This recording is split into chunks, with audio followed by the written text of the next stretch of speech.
When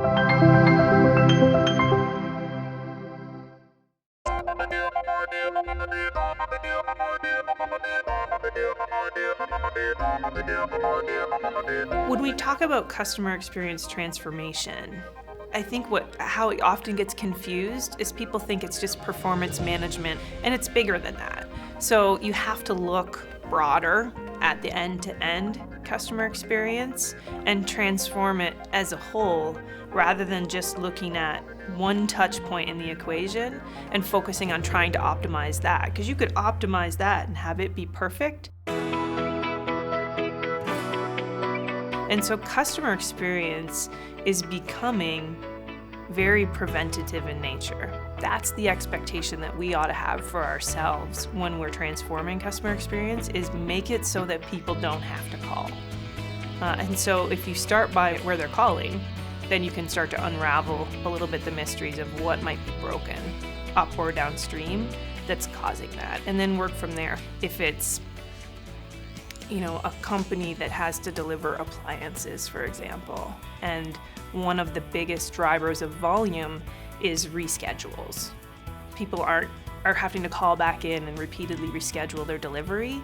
Then I would want to go and look for cases where the customer has been rescheduled multiple times, so we can work backwards and try to figure out, okay, what is causing that to go on in the ecosystem, right? Is there a supply chain problem? Do we not have inventory?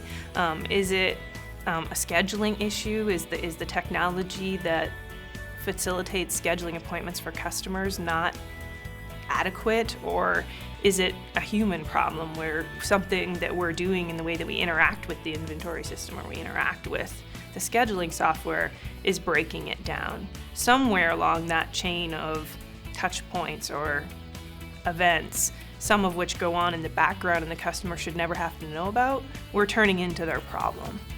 And so we have to figure that out so that we can figure out how to fix it.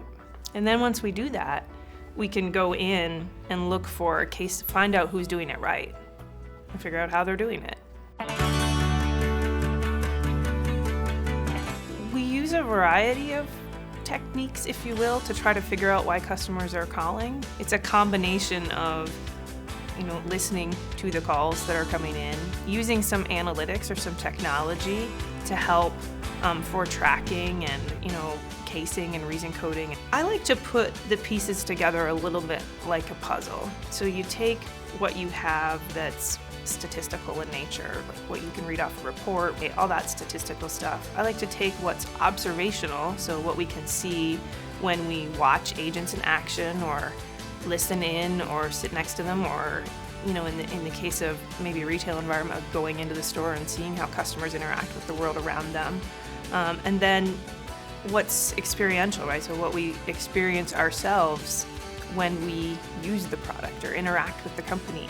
We make calls in, we purchase their products, we use their services, and then we can start to understand how all of the components come together. We have a very robust customer base, and so we touch almost every major industry that's out there. And over the last 5 years too, what I've seen is less delineation in the verticals that we support. So what traditionally might have been considered a retail company becomes somewhat of a technology company. A healthcare company also becomes somewhat of a technology company, and so they start to weave together, and their problems are more common than they think they are. If you want to know how to do self-service well, then look to the leaders in the industry, and we all know who they are. They're the ones that define the standard that make everybody expect it to be that easy for us. They have all trained our customers to expect the level of service that we now need to raise the bar to provide if we're going to differentiate.